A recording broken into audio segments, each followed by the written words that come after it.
The sky above the battlefield was burning with colors of war. Explosions flashed across the horizon, mixing smoke with the setting sun. The ground trembled under the roar of engines, and the air smelled of metal and dust. Among the chaos, Corporal Daniel Reeves ran through the ruined streets, his pulse hammering like a drum in his ears.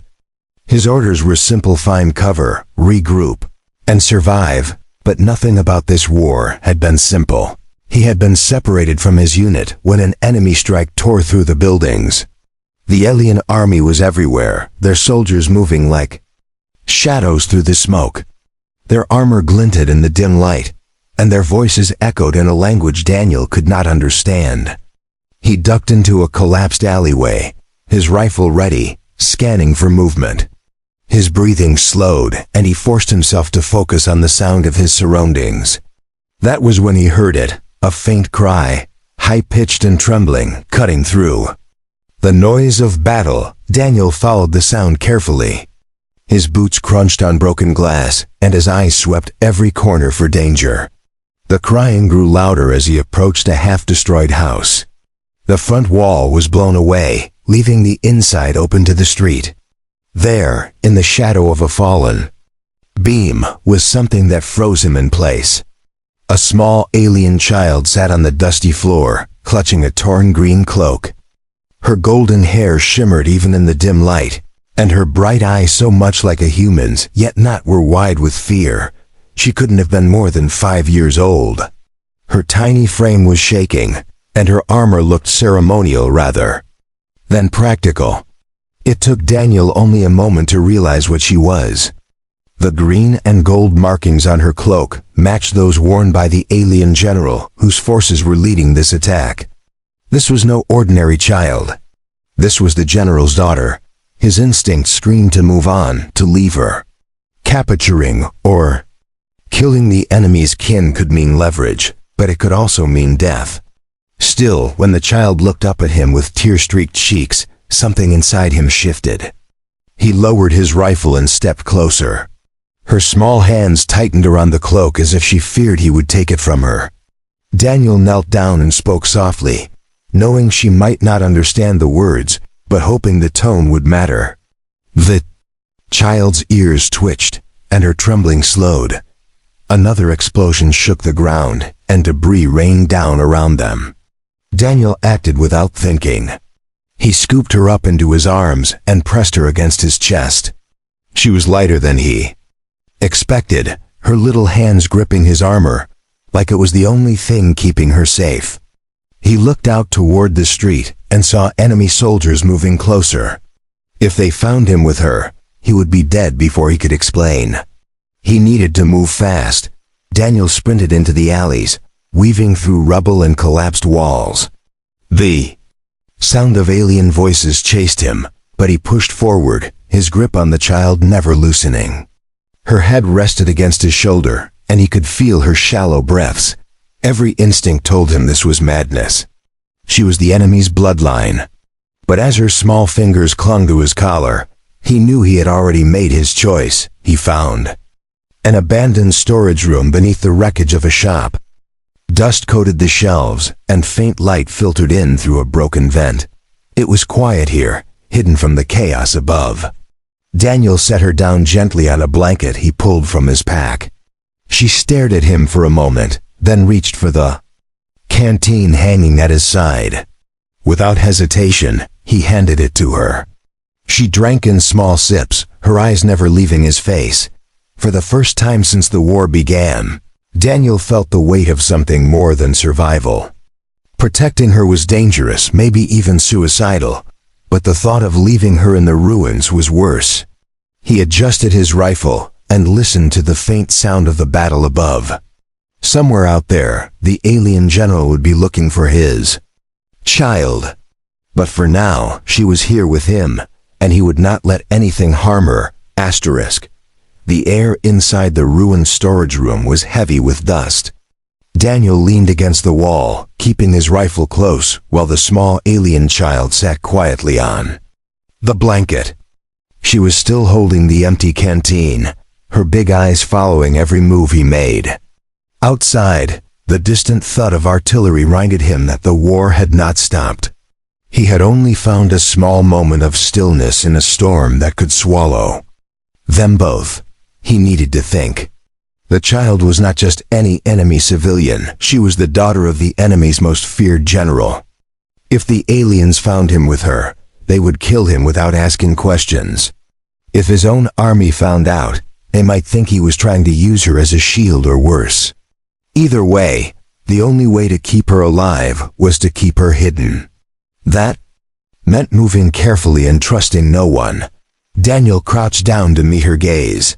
"You're safe here," he said slowly, pointing to the walls around them. She tilted her head, ears twitching, clearly trying to understand. He took a protein bar from his pouch, unwrapped it, and offered it to her. She sniffed it first, then took a small bite. Her expression softened as she ate, and for the first time, Daniel saw a hint of trust in her eyes.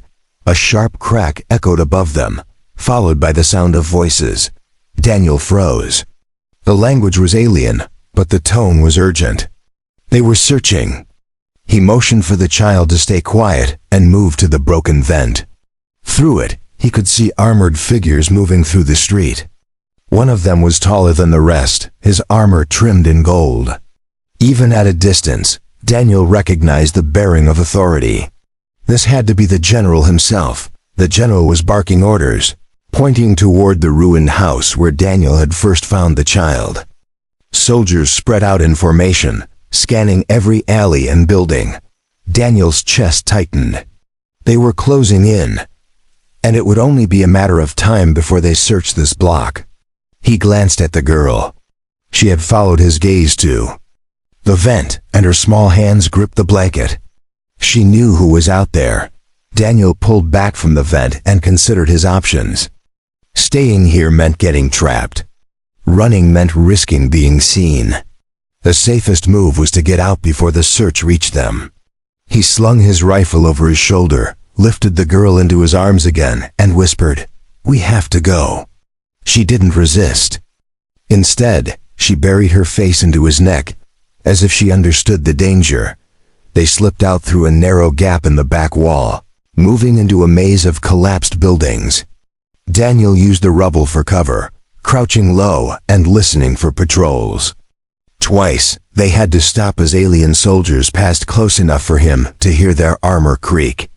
The girl stayed completely silent, her small frame steady in his arms. It was as if fear had sharpened her instincts. After nearly half an hour, Daniel found what he was looking for, a broken storm drain leading into the old underground tunnels. These tunnels had been abandoned for years, but they could offer a path away from the main search area. He lowered himself in carefully, making sure the girl didn't slip. The air below was damp and smelled of rust, but it was quiet.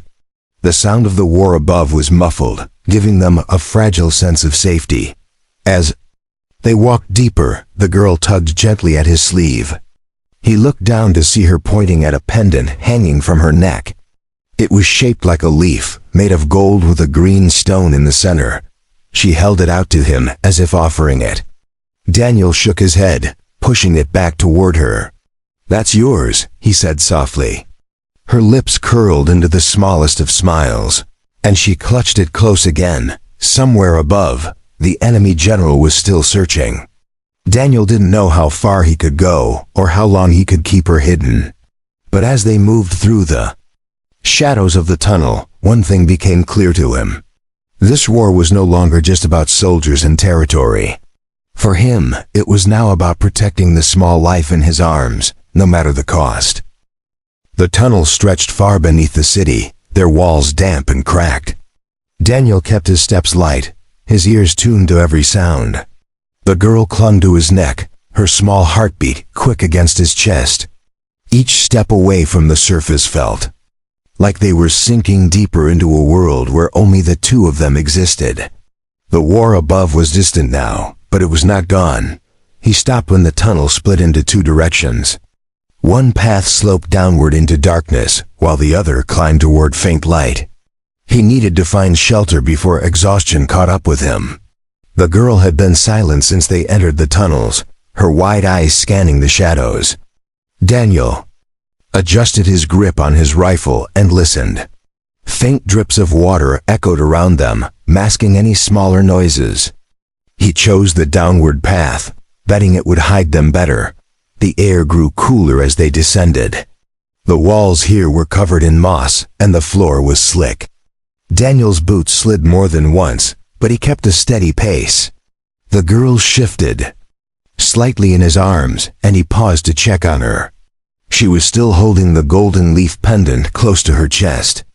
Her tiny fingers wrapped around it like it was the last piece of home she had left. They reached a large chamber with broken support beams and scattered debris. Old crates lay in piles, their wood rotted and splintered. Daniel set the girl down so he could search the room. Inside one crate, he found a few dusty blankets and an empty metal canister. It wasn't much, but it was something. He spread the blanket on the driest patch of floor and motioned for her to sit. She obeyed without hesitation, her eyes following him closely. As he worked, Daniel thought about his next move. Staying underground too long would be risky if the enemy searched. The tunnels. Moving to the surface would be just as dangerous, especially with the general's forces scouring the city. He was trapped between two dangers, but he couldn't let fear control his choices. The girl needed food, water, and safety, and he was the only one who could give them to her. He decided to rest for a short time. The girl curled up on the blanket, her head resting on her arm. Daniel sat nearby, leaning against the wall with his rifle across his lap. He watched her breathing slow, her body relaxing for the first time since he found her. It struck him how fragile she looked, yet she had survived the destruction above. There was strength in her that reminded him of soldiers he had served with. A faint sound broke his thoughts, a low, echoing thud from somewhere deeper in the tunnels. Daniel tensed, scanning the shadows. It came again, heavier this time, like boots on metal. He moved silently to the entrance of the chamber, peering into the darkness. The noise grew louder, and a beam of light flickered against the far wall. Someone was coming. He turned back to the girl and motioned for her to stay silent. Her eyes widened, but she nodded. Daniel crouched near the wall, aiming his rifle toward the tunnel entrance. The footsteps were slow, deliberate, and getting closer. Then a figure appeared in the dim light, a tall alien soldier in green and gold armor, carrying a long spear. His helmet visor reflected the weak glow of a handheld lamp. Daniel's pulse quickened. This was no ordinary patrol. The soldier was moving with purpose, searching for something. The soldier stopped, tilting his head as if listening. Daniel held his breath, willing himself to become part of the shadows. The man's lamp swept the room, its light grazing over the crates, but not yet reaching the girl. Daniel's finger tightened on the trigger, but he knew firing would bring more soldiers. His only chance was to wait for the right moment to act. The lamp beam passed over Daniel's position but moved on. The soldier took a few slow steps into the chamber, his spear scraping lightly against the floor. Daniel could see now that the armor bore a crest, a smaller version of the one on the girl's cloak. This was not just any soldier. He was part of the general's personal guard. If he saw the child, there would be no mercy for either of them. Daniel stayed perfectly still, every muscle tense. The soldier's lamp swept across the chamber, casting long shadows over the walls. The girl's small form was hidden behind a stack of crates, but any sudden movement could give them away. Daniel's breathing slowed, each inhale controlled to avoid sound. He had been in dangerous situations before, but this was different. The stakes were not just his life, but hers as well. The soldier took another slow step forward, his boots scraping against the damp floor. His spear shifted in his grip, ready to strike at a moment's notice. Daniel's eyes followed every movement, his mind calculating distances and reaction times. If the soldier reached the crates, Daniel would have to act. There would be no second chances. He could feel the tension in the air, heavy and sharp like the edge of a blade. A faint drip of water from the ceiling echoed through the chamber, making the soldier pause. He tilted his head, listening, the light from his lamp flickering across the broken beams above. Daniel used that moment to slide silently along the wall, moving closer to the crates where the girl hid. His steps were slow, his boots barely making a sound. He needed to be between her and the threat before the soldier noticed her. The soldier's gaze turned back toward the crates, his lamp beginning to sweep in that direction. Daniel's hand tightened on his rifle. He knew he couldn't wait any longer. In a single motion, he stepped into the soldier's path, raising his weapon. The alien froze for a heartbeat, surprised to see a human in the tunnels. Then his spear shot forward, aimed straight at Daniel's chest. Daniel shifted to the side, the spear tip glancing off his armor. He brought the rifle up and slammed the stock into the soldier's helmet. The impact sent the alien staggering back, his lamp clattering to the ground. Light spilled across the floor, revealing the soldier's face through the cracked visor. His features were sharp and fierce, and his eyes narrowed with recognition. This man knew exactly who Daniel was and why he might be here. The soldier lunged again, his spear cutting through the air. Daniel blocked it with the rifle's barrel and twisted, forcing the weapon aside. The alien's strength was formidable, each push straining Daniel's arms. But Daniel had something the soldier didn't: desperation. With a sharp kick to the soldier's knee, he broke the alien's stance and drove him back toward the wall. The spear clanged against the stone, slipping from the soldier's grasp. Daniel grabbed the alien by the shoulder and slammed him against the wall. The soldier struggled, reaching for a blade at his side, but Daniel pinned his arm before he could draw it. For a moment, their eyes locked. Daniel could see the flicker of realization in the alien's gaze. He knew the child was here. He would not leave without her. Daniel had no choice but to end this fight now. With a swift motion, Daniel knocked the alien unconscious, letting his body slump to the ground. The fight had been short but brutal. Daniel stood over him, breathing hard, his hands still tense from the struggle. The girl peered out from behind the crates, her eyes wide. She had seen everything. Daniel motioned for her to stay back, then quickly checked the soldier for any tracking devices. Finding none, he dragged the body to a dark corner and covered it with debris. The tunnel was quiet again, but Daniel knew it wouldn't last. The missing soldier would be noticed, and the search would intensify. He moved to the girl and crouched down. "We have to move," he said softly, though he doubted. She understood the words. She clutched his sleeve, nodding once. Her small hand was warm against his skin, and he felt the weight of her trust settle on him like armor. They slipped back into the narrow passageways, leaving the chamber behind. Daniel's mind was already racing, planning their next route. The tunnels might offer temporary shelter, but eventually they would need to surface. Above ground lay the city, the enemy soldiers, and somewhere among them, a general searching for his lost child. Daniel knew the risk.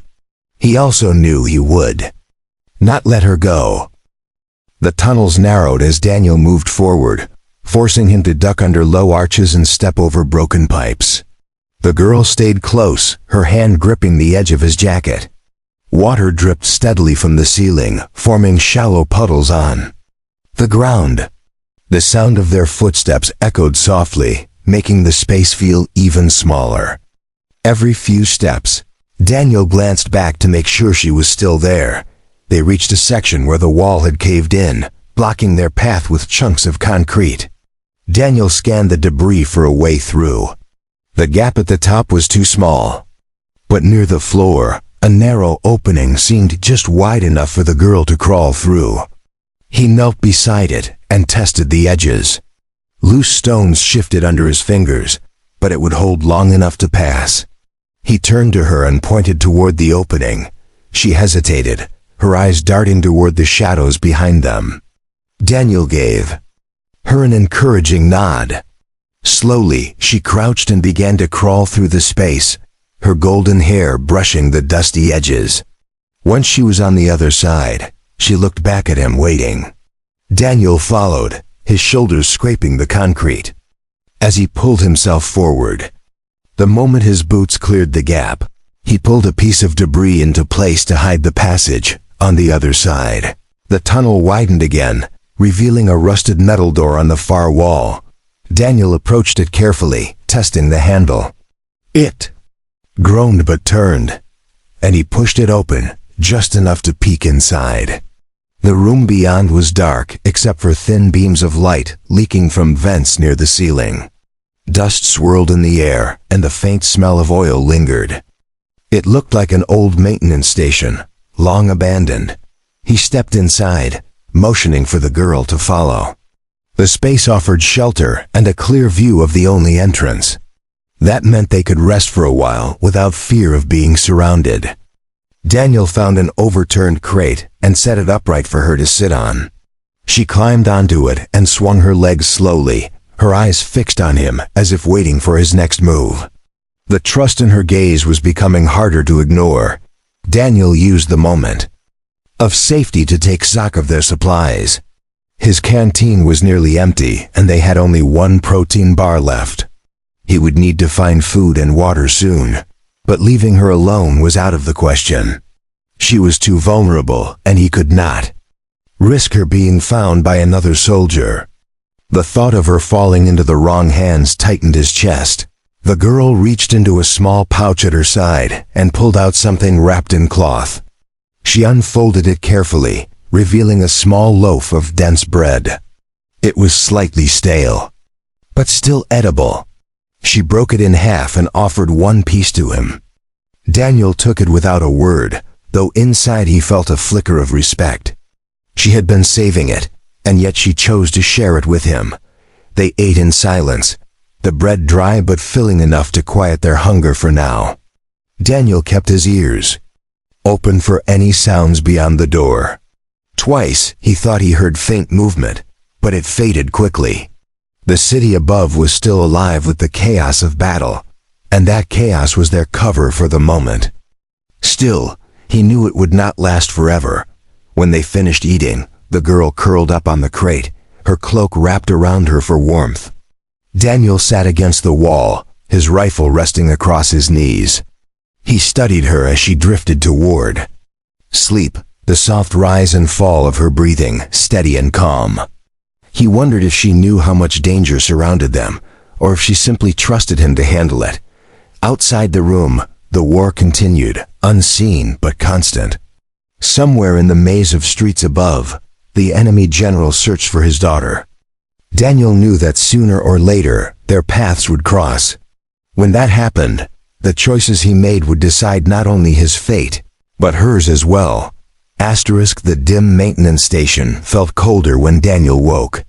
He had only allowed himself a light doze, the kind where every sound pulled him back to awareness.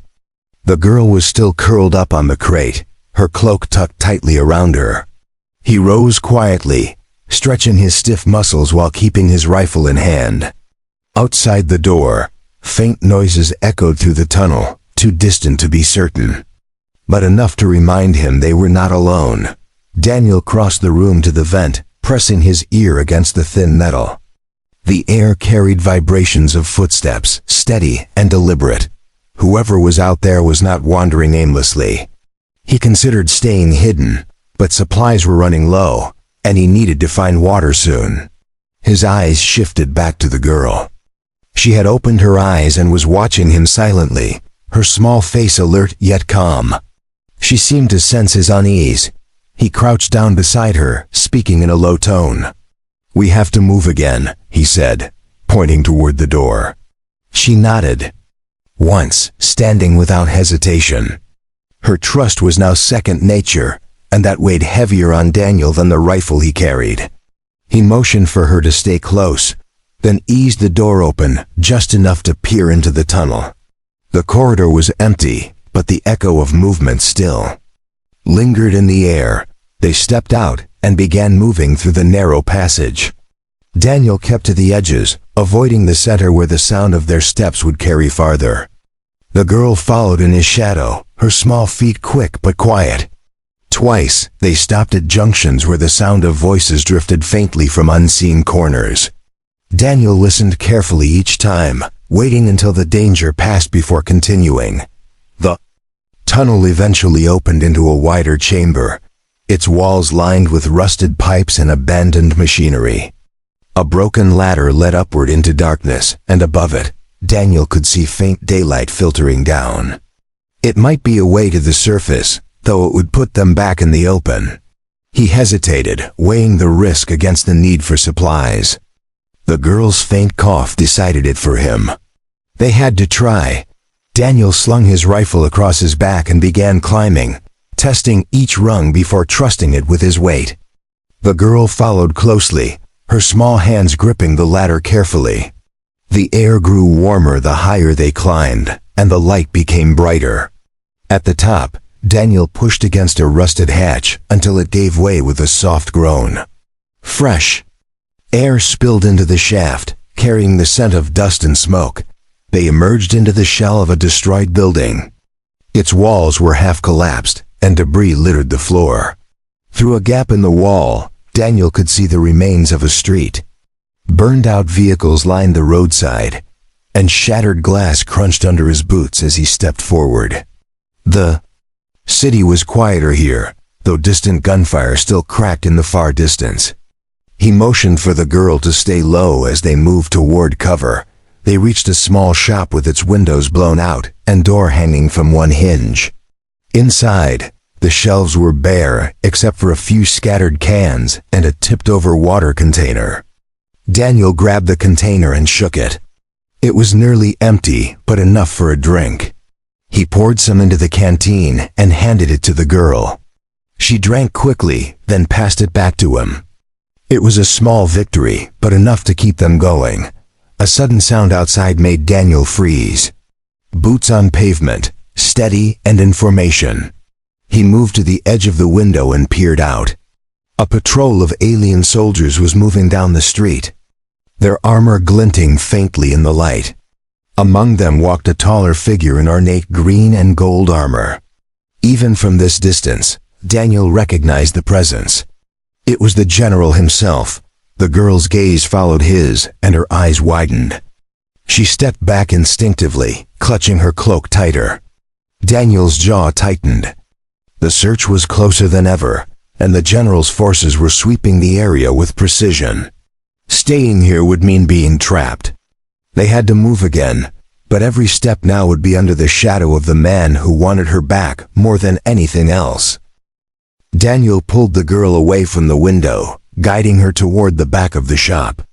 The sound of the patrol was growing louder, their boots striking the ground with perfect rhythm. He knew the general's presence meant the search was reaching its final stages. Every second they stayed here increased the risk of being found. The girl's hand tightened around his arm, her eyes searching his face for answers he could not give. They slipped through a rear doorway into a narrow alley. Trash and rubble filled the space, but it offered cover from the street. Daniel kept low, his eyes scanning every shadow. The girl mirrored his movements, her small frame making her almost invisible in the dim light. At the far end of the alley, a broken gate led into what had once been a courtyard. Now it was only cracked stone and overgrown weeds. The moment they stepped into the courtyard, Daniel heard the faint click of metal behind them. He spun, rifle raised, to see a figure step out from the shadows. It was another alien soldier, but this one wore armor trimmed with gold. The crest on his shoulder matched the girl's cloak exactly. His eyes shifted from Daniel to the child. And in that instant, Daniel knew he was not just any soldier. He was part of the general's personal guard. The guard didn't shout or call for help. Instead, he stepped forward slowly, one hand raised in a strange gesture. His eyes stayed locked on the girl, and his expression shifted from hard focus to something almost gentle. The girl's breath caught, and she took a step back, pressing against Daniel's leg. Daniel moved slightly in front of her, keeping his rifle trained on the guard's chest. "You should not be here, human," the guard said in accented but clear words. Daniel didn't answer. The guard's gaze flicked to the girl again, and this time his voice lowered. "She belongs to the general. Hand her over, and I will let you leave." The offer was delivered without threat, but Daniel heard the steel underneath it. The idea of handing her over sent a cold weight into his stomach. "No," Daniel replied simply. The guard's eyes narrowed, and his hand shifted toward the weapon on his hip. Daniel saw the motion and stepped forward, his rifle steady. The air between them tightened, both men ready to move in an instant. The girl clung to Daniel's jacket, her grip trembling but strong. She had chosen her side without speaking a word. The guard's posture changed. He took a small step back, studying Daniel as though reassessing the situation.